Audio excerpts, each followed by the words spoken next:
Hello, Adrian Hall here with this week's Finance Friday tip. Everybody knows about credit scores, so I'm not going to tell you what a credit score is. But do you know what makes up your credit score? Because that's always the mystery that all these credit bureaus, and there's three of them by the way, there's Equifax, TransUnion, and Experian. None of them quite tell you what it is that you can and can't do that will make up or raise or lower your credit score. And all of them grade it a little bit differently, which is why you might see you can log on to one website and they'll give you this score, and you can go somewhere else and they'll give you another score, and then you can apply for a loan, they give you a third score. There's just a lot of layers in it. But some of the things that make up your credit score, there's really about 5 or 6 main components. The first one that makes up 35% of your credit score is your payment history. Payment history being how you pay on things. Are you paying on time? Are you paying late? Are you not paying at all? That matters. Obviously, the more you pay on time and the more you pay on time over a period of time, the better your credit score will be. The second one is about 30% of your credit score is amounts owed, being the easiest way to explain it is, are you maxed out on your credit cards and on your loans, or are you leaving room with everything? One of the big tricks that people do to boost their credit score, especially in a short period of time, is take a credit card they have. And let's say this credit card has a $1,000 limit. Instead of having a balance of $900 or $800, whatever it is, you want to keep that balance at about 30% of your credit limit or less. So if that credit card had a $1,000 limit, you want to be at $300 or less. The higher the balance and the closer that card is to being maxed out, it gives the credit bureaus the idea that you're relying on this card to just live day by day, to cover your gas and your groceries and your living expenses. That tells them that you're a scarier risk financially. You are on hot water. Maybe you're going to have to be defaulting soon. Maybe you'll miss payments. It just makes things look bad and looks like you're on shaky feet, even if you're making the payment every single month and you have for years and years and years. It's just not a great way to live. So one of those things that you can aim to do is keep that credit balance as low as possible from the limit, preferably 30% or less. The third thing that factors in is your credit history, and that's about 15% of what makes up your credit score.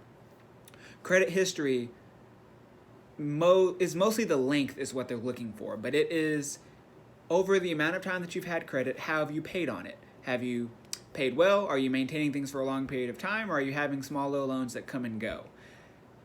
A lot of people who have great credit in the 750s and the 800s or the 820s and above, have credit history that goes across many decades of time. It's not something that you started when you were 19 and by 22, boom, perfect credit.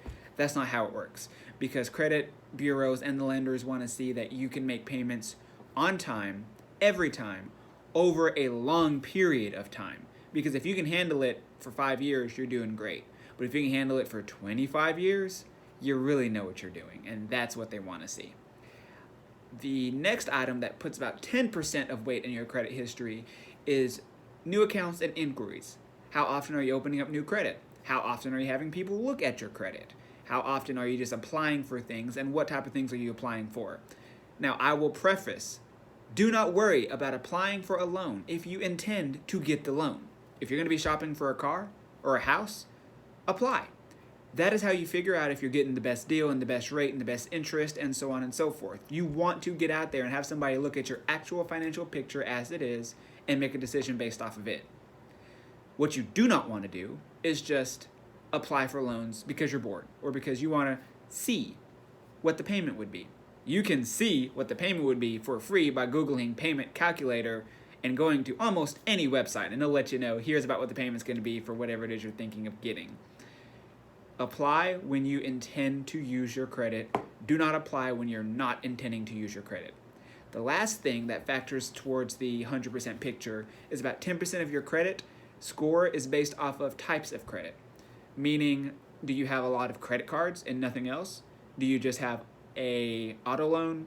Do you have a mortgage? What the credit bureau wants to see and how they weigh your score more heavily and gives you a higher rating is if you have a good mix of credit, because it shows that you're responsible in all types of credit. A lot of people prioritize making sure their car payment's paid every single month, but their cell phone will get turned off. Some people do not miss their mortgage payment, but they've had a car repossessed once or twice. Some people have credit cards and they're spotty with the payment, or maybe they're not, who knows. Either way, I say that because everybody prioritizes each type of credit differently in their life, just depending on where they are and what's important to them. So when you have a good mix of credit, you have auto loans, credit cards, installment loans, student loans if that's where you've been, mortgages, so on and so forth. It shows that you can handle a mix of credit, and as long as all of those are being paid well on time, just as much as everything else, it speaks to show that you're a good risk in general. Not you're really good at one particular type of credit, you're good at every type of credit.